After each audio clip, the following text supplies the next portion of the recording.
pourrait être la plus grande peur des hommes? La mort, le vide, la solitude, la peur de ne pas être aimé? En vérité, on pourrait en citer plusieurs. Mais je pense qu'il existe une peur commune qu'au moins on a tous ressenti une fois. C'est celle de l'inconnu. Anatole France, qui est un écrivain français, nous dit « Les hommes craignent le changement. L'inconnu est ce qui leur fait le plus de peur. » L'inconnu, ou le fait d'ignorer l'identité, la nature, les caractères, dont on n'a jamais fait l'expérience. En soi, la nouveauté. L'homme a peur de la nouveauté. C'est vrai.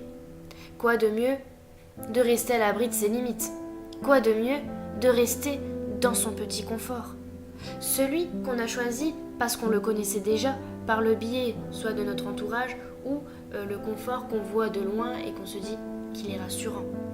On reste là, à vivre bien, à vivre sereinement dans son petit canapé. Certes, les problèmes de la vie seront quand même présents, mais au moins, nous sommes à l'abri de dangers extérieurs. Sauf qu'il y a un manque qui peut se ressentir. Vous ne le ressentez pas, vous, ce manque? Vous ne ressentez pas comme un vide qui se crée petit à petit, le fait de rester bloqué dans ses limites? Un manque, je ne sais pas, d'adrénaline, d'aventure? Ah non, c'est vrai.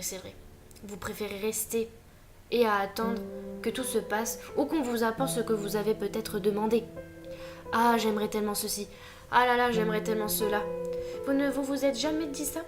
Certes, pour le bonheur, souvent on dit qu'on ne doit pas aller le chercher. Il vient à nous, et si on en a besoin, alors il se présentera. Certes, mais on ne peut pas rester les bras croisés non plus à attendre que tout nous tombe sur la tête. À quoi ça sert d'essayer de courir vers quelque chose qu'on n'est même pas sûr d'avoir? Ok, je suis d'accord, mais non, on va pas laisser non plus les choses faire toutes seules, sans que toi tu ne bouges pas. Il faut y mettre un peu du sien.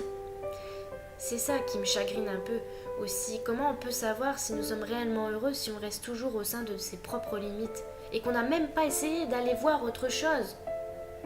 Victor Hugo disait « Le bonheur est parfois caché dans l'inconnu ». Il n'a pas dit tout le temps, mais parfois.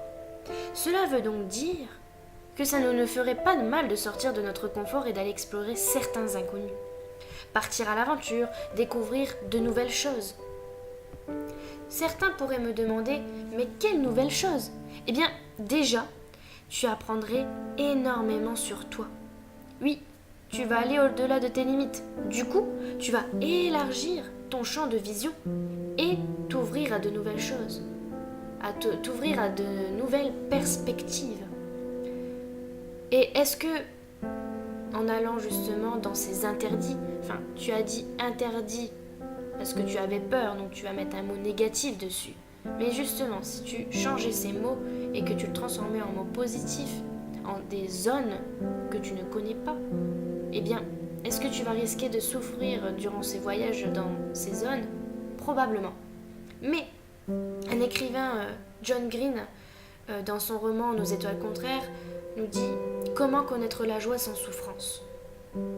Et oui, parfois la chute fait mal, mais il faut passer par là.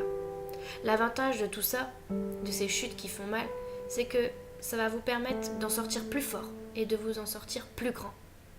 Alors, un moment ou un autre, il faudra bien prendre son sac à dos et laisser derrière tout ce que vous pouvez connaître et partir vers ces zones que vous craignez, mais qu'il faut aller explorer pour en réalité découvrir deux choses. Vous découvrir et découvrir ce qu'est de vivre.